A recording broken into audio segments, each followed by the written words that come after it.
We are super excited to hop into part two of our family series. And this is going to be a whole series on different types of family dynamics and family relationships. And today's conversation is going to center around the Disney movie Encanto. If you haven't seen it yet, I highly recommend that you check it out. And really, the title is "We Don't Talk About Bruno," but we're talking about Bruno today, and we're going to talk about all the different things that we got from the movie. And so you said within the first 10 minutes, you were impressed, like you knew why I recommended it.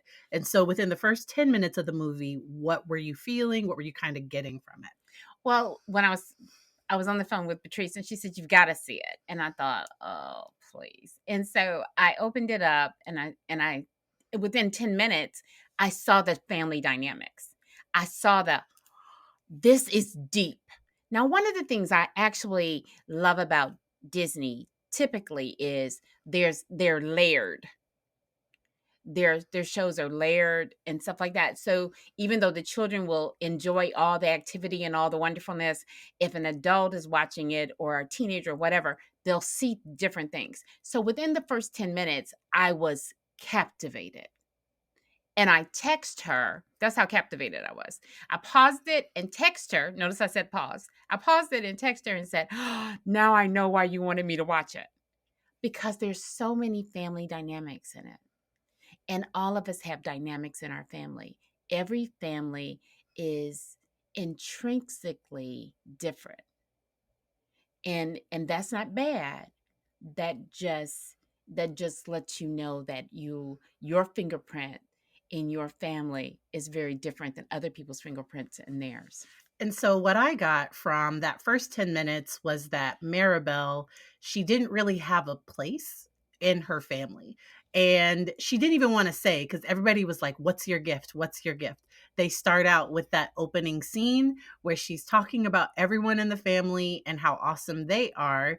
And this is right before Camillo is about to get, I believe that's the name, right before he's about to get his gift, and really being able to step back and take a look at things. And at this point, I didn't realize that there was some generational trauma, Mm. that I didn't know why Abuela was acting the way that she was, but I just saw that, oh my gosh, there are all these different roles within this family.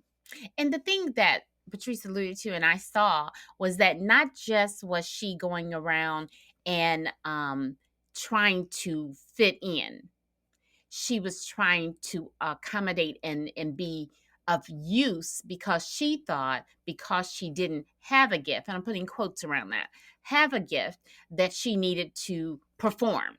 She needed to be industrious. She needed to be productive, so she was always busy helping everybody and all of that. And that was a real critical piece for me. And then I love the song about Bruno, right? It's funny, in our families, we have dynamics of people in our family that some people, it's like, shh, don't talk about them, or shh, don't talk about that.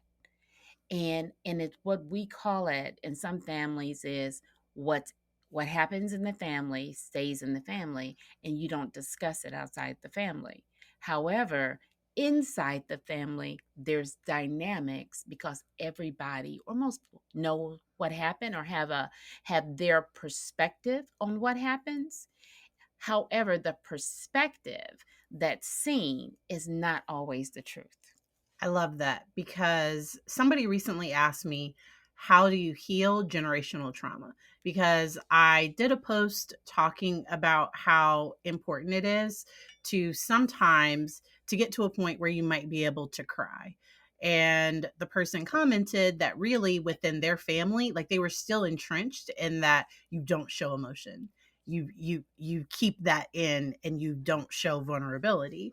And I just gently said, if you stay in that space, that generational growth, that comes in doing something different, that we have to let go of the things that aren't serving us. Now, do I want to break down and target? No.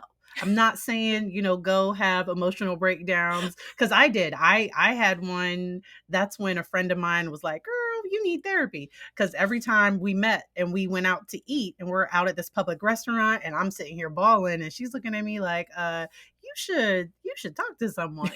And so being able to do something different. And I think that's what the movie shows too, that Maribel and Bruno, to me, they were the two that were the change makers within the family. But often the people that point out issues in the family, if the family isn't open to it, and a Mm. lot of times families don't want to change, like often that can be a difficult thing to do, that change maker can sometimes be the one that gets ostracized and cut off, and they become like Bruno, where they're disconnected. And I thought it was so cool that he still desperately wanted to be a part, but he thought that he was somehow hurting the family when actually he was just telling them the truth. And that's the key. I saw that on TikTok. The guy said, really, what Bruno, it wasn't about him seeing the future or seeing what he saw. What it was is he told the truth. When a person asked him a question about what he saw, he told them the truth. Now, this is the dynamics. Sometimes in families, and even personally, can we talk about personally? Because we're in a family, right? So, personally, we'll put band aids or we'll try to ignore things, and you should not ignore something that is not serving you. I've mentioned it multiple times on TikTok. I don't think I've mentioned it on the podcast, but I've been surprised in our weekly family meetings how many people have talked about the fact that they've done their own therapy. And at the time they went to therapy, the family really didn't Didn't know. know. Nobody knew that anything was going on with them. And just how many people have said, "Oh, I went to therapy for anxiety. I went to therapy for anger. I went to therapy for this and that." And how different people are sharing the things that they've learned and what they've gained from doing their own personal work. Right. And I was talking to someone this morning, and what they said is there's some people that are saying that every 10 years, we're in the middle of transition. So look at those 10-year points, like at 30, at 40, at 50, all of those transitional points, something is happening in our lives. So the thing about the therapy is about getting help from outside ourselves to help us as a guide. When I say help, I'm saying guide us through the process of whatever healing is. And healing is different for everybody. And this is what I love about what you just said about the family. Nobody discussed, well, at least most of us did not discuss it in advance, like, hey, I'm going to go get therapy. But let me tell you how important it is when you look at therapy. Therapy, we will take our vehicles, we'll do maintenance on our house. However, our emotional and mental well being impacts listen to me, every area of your life, financially, spiritually, emotionally, mentally, your job, your every area of your life when you tap into those areas. So, and getting help just means getting support, getting support. And because I think you don't know what you don't know. Oh, that's good. And when I went to, even as a therapist, I still need my own therapy because I can't see certain parts. And if my husband tells me, if my mom tells me, it's not going to be the same as the stranger. It's like, oh, wait a minute. Like, oh, wow. Okay. Maybe I do need to do something different. Okay. And they're equipped with the tools to help. And if I'm going to therapy, and it's not working, I've talked with the person and things just aren't getting better, it's not that there's something wrong with therapy. You might just have the wrong person. Because I think connecting with the right person is extremely important.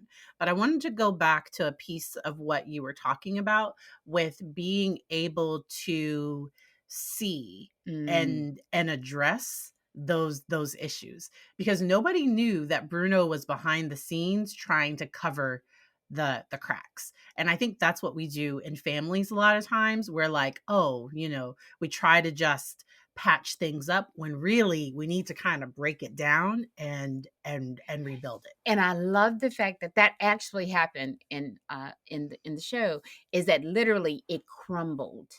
The thing that most of us are the most afraid of, if we don't get assistance, if we don't address it, it will it will happen. It will happen in our lives, because when it crumbled, it took the community outside. Hear what Patrice said, outsiders, but people that cared, to come in and support and rebuild.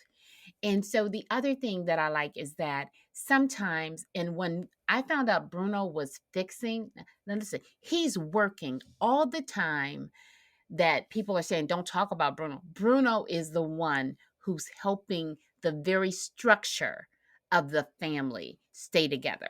He was the one that was patching. He was the one that was doing this. He's the one who got rid of all the symbolism that would identify the issue that was Coming. coming. And so I just, it's just so many ebbs and flows in the movie. But this is what I'll say, is that so many times movies can so relate, and you can connect them to our lives. So there's a couple things for me, is that everybody got their gift when they were 5. Okay, I mentioned it last time. 5 is a number of grace. So when your children are young, don't ignore who they are, and embrace what they love. I mean, who they are. Sometimes we have a tendency of saying what a person is not, instead of who they are. So that is the beginning of the mindset, and releasing our gifts to others is at a very young age.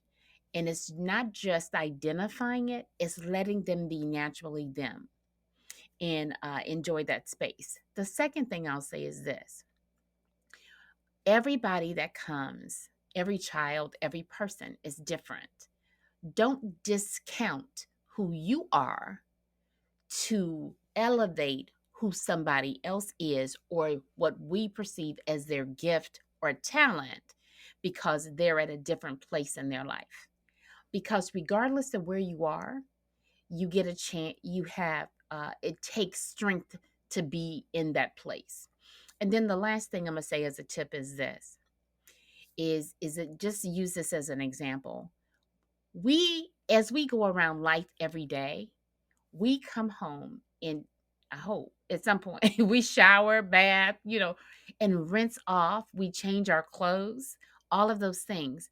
So in our mind, there's so much that's being put on us every day. There's so much that we're going through and experiencing in our life, our work, whatever. Taking the time to meditate, taking the time to do self care is critical for our mental, emotional health. Patrice? And I wanted to piggyback on the fact that letting kids be, because Mm, often we focus on what they do. And so it's like, oh, what do you want to be when you grow up? And we're focusing on careers. So we're focusing on grades, and we're not focusing on just letting them play, letting them be a kid, letting them explore and grow, because kids learn from playing. We learn from making mistakes. And so normalizing that, hey, it's okay to make mistakes. The movie did kind of fix everything magically, and where everything just kind of within the last 10 minutes of the movie seemed really rushed. And that was a very, like, it was very emotional, yeah. the last part of the movie. And really it was once Abuela told her truth, and she was able to see that it was that she was contributing to the family. But please know, there are people that will not do that. For whatever reason, there are people that will not acknowledge. It is easier to blame Bruno.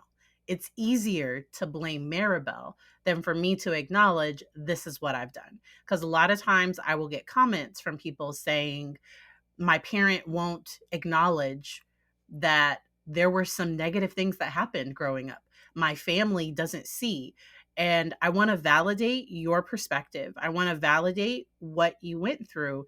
And then we sometimes have to accept. Acceptance is not approval, but sometimes I have to accept they will never see it that way. And my family may never be the family I was born into, or the family that I have, they may never be able to be an emotionally and physically safe place for me. And if I can't have that, then I have to find that within other communities. And so within the friends that I choose, because sometimes we will accidentally repeat some of the chaotic and dysfunctional patterns within our family, within our friendships, and within other spaces.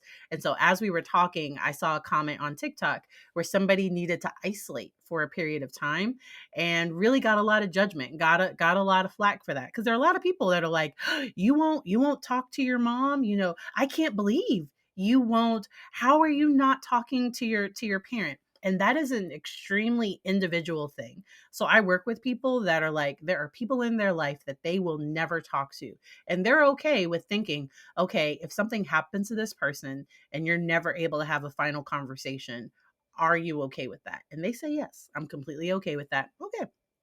And then there are other people that they say, okay, I can't be around my family all the time. And when I go to visit, I need to have my own place to stay. I need to have an exit plan.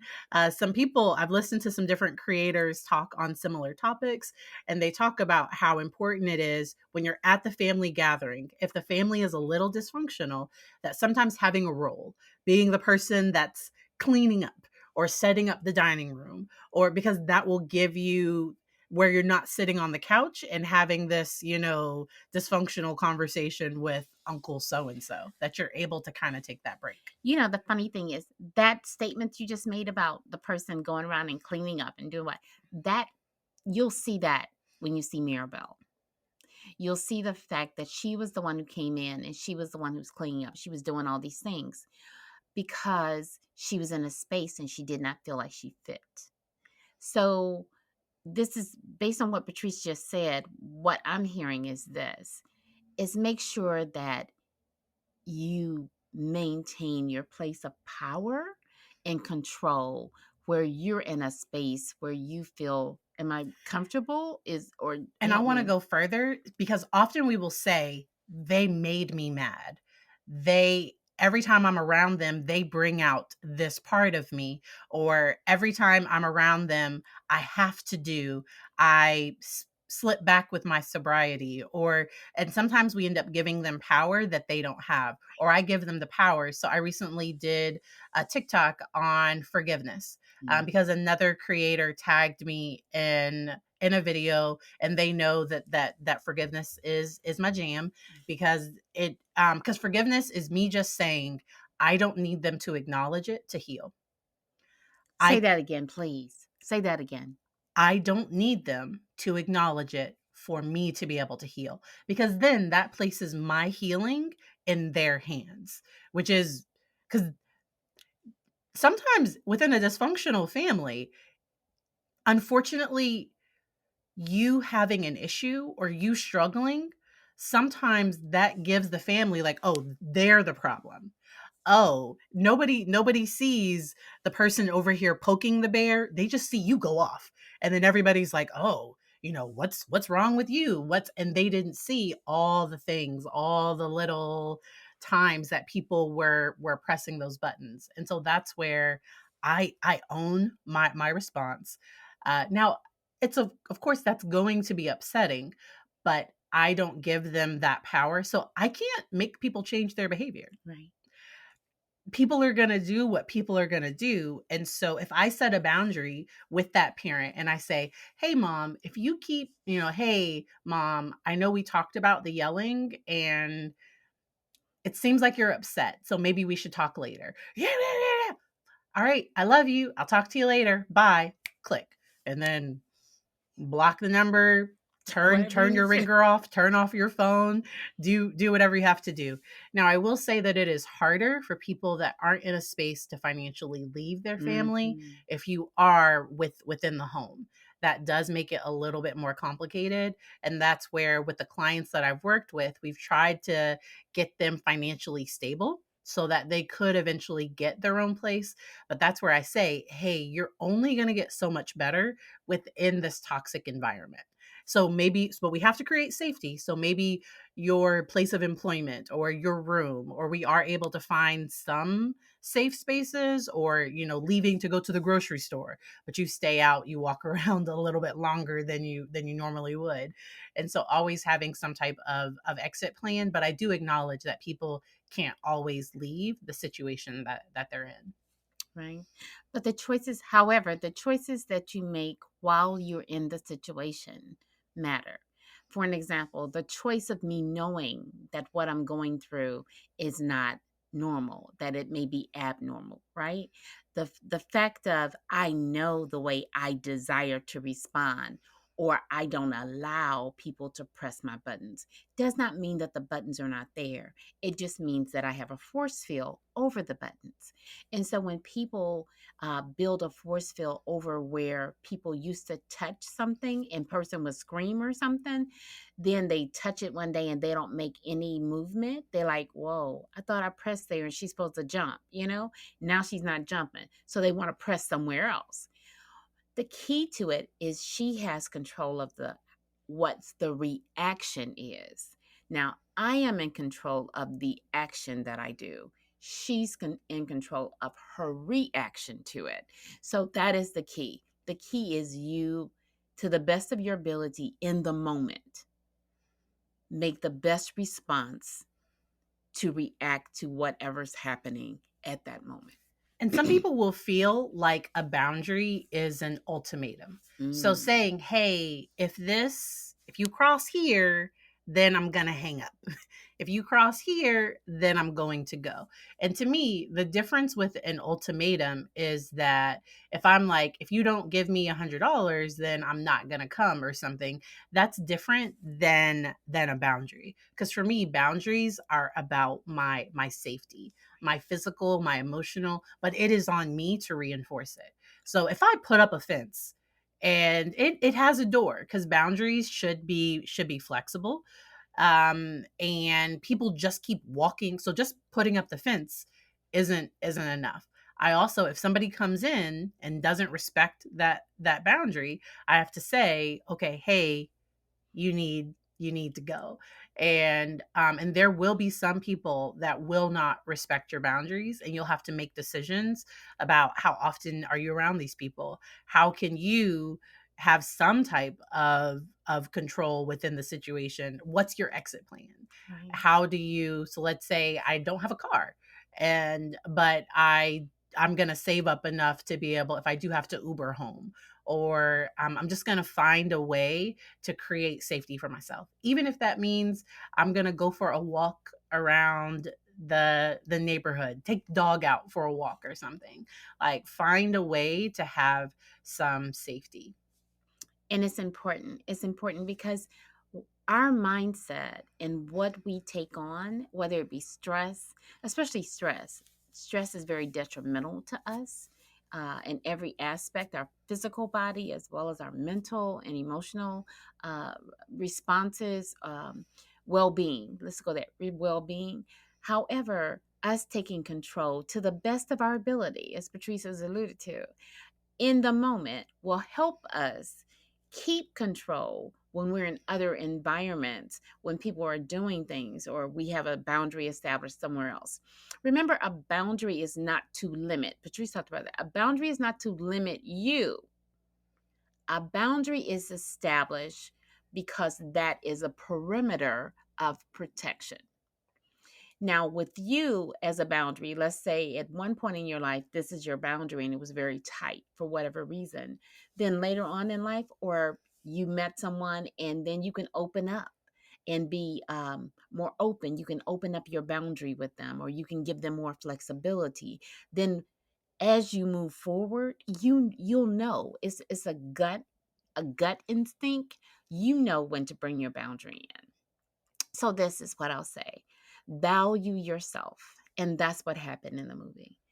It ended up that even though she was questioning her ability, her capacity, she was fighting for her family. It wasn't that she was doing it for her.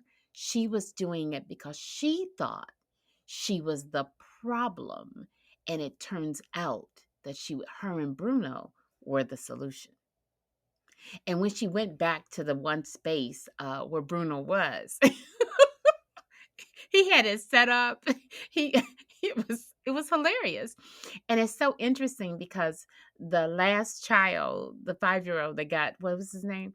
He got his gift, right? He could talk to animals as part of it. He could talk to animals. So the animals were in Bruno's space, right? So the animals went back and told the 5-year-old what was going on. So he came in, he found them, he showed them where he was, where they were. So he found them and he came to help.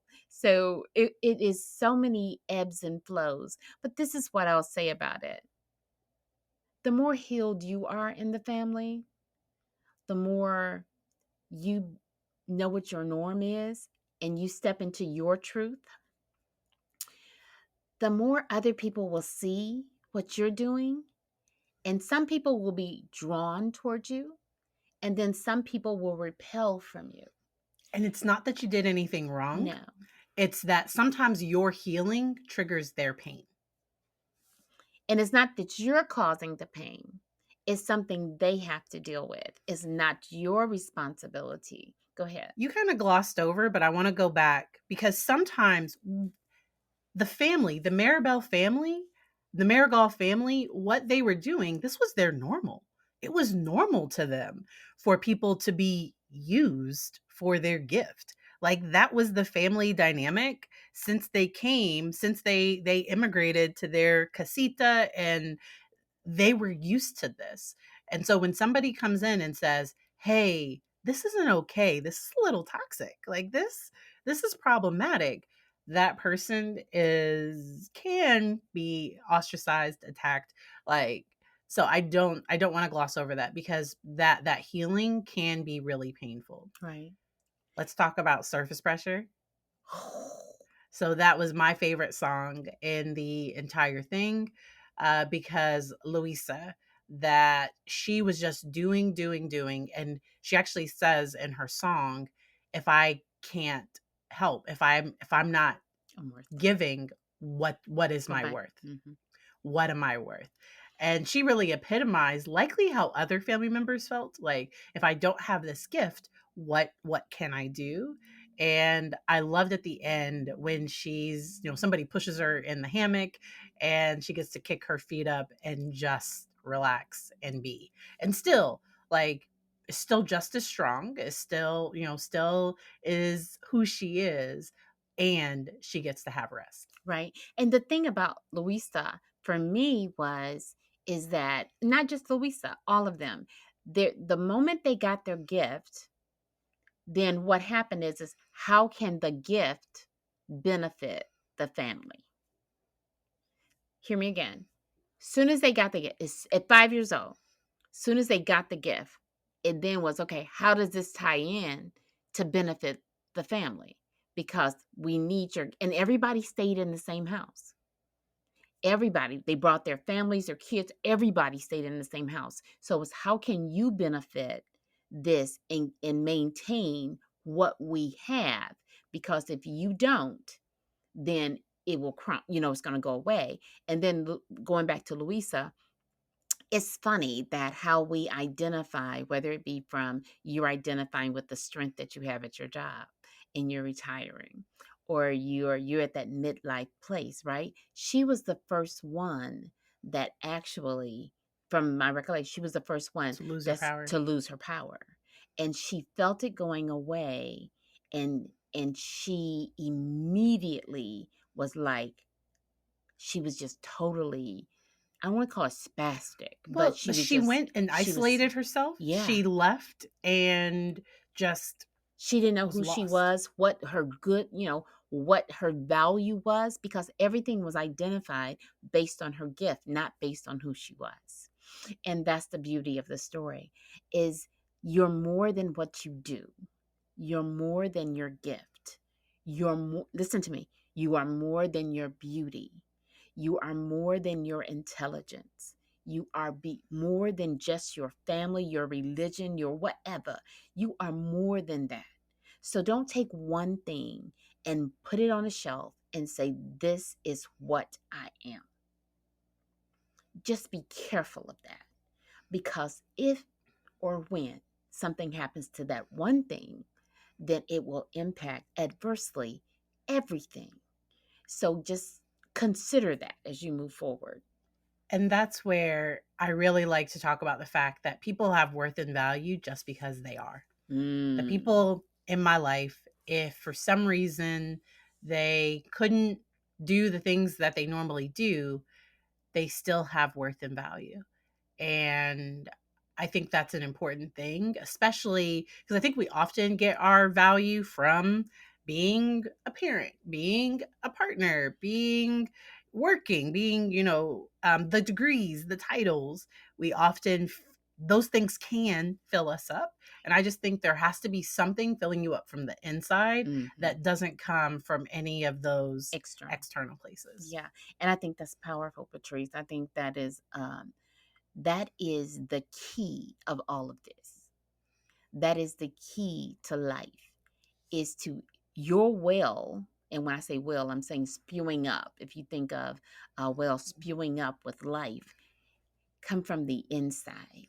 And so your power is internal. So your provision for you, your health, your happiness is internal. So keep that in mind as you move forward, because this is a critical time. There's a lot that we've been through. We're not ignoring the fact that wherever we are with this, pandemic, and everything that's happened has happened. And think about the quiet moments. Think about the things that triggered you. Think about all of those things. And if you need help, get help. You're worth it. You're worth it. And I am better because I went out and got help. I am better. I'm stronger. It cut off some of the things I was thinking, because sometimes we can be our own enemy, the enemy in me, the person, that sometimes thinks negativity or negative or whatever. Uh, and so I have to talk back to what's not true. I can't just let it, circle around in my head. I can't let it stay inside. I have to put it outside the fence. It needs to stay outside the boundary. So that is what I would give you a tip on, is to embrace yourself. I love To embrace yourself. I love that. And I think my final thought is to make sure that no matter what anyone else says, because often it is normal for me to want validation from my family, for me to want to do these things. Sometimes it can be a bit of a trauma response where I am overly concerned about how I'm being perceived by others. And I'm overly concerned with pleasing and doing for others. And it's at the detriment of me, that these things are hurting me, and I'm secretly struggling and nobody else knows. And so I really think that we should give from our abundance, that within these systems, that we don't, sometimes people don't know how strong they really are until you set some of these boundaries with people. And next week we're going to talk a little bit about co-parenting, particularly co-parenting with somebody that might be a little difficult, and how to manage that. My mom raised me as a single parent, and I think we'll have a lot of great things to talk about with that part of the conversation. And so I hope you enjoy the rest of your day.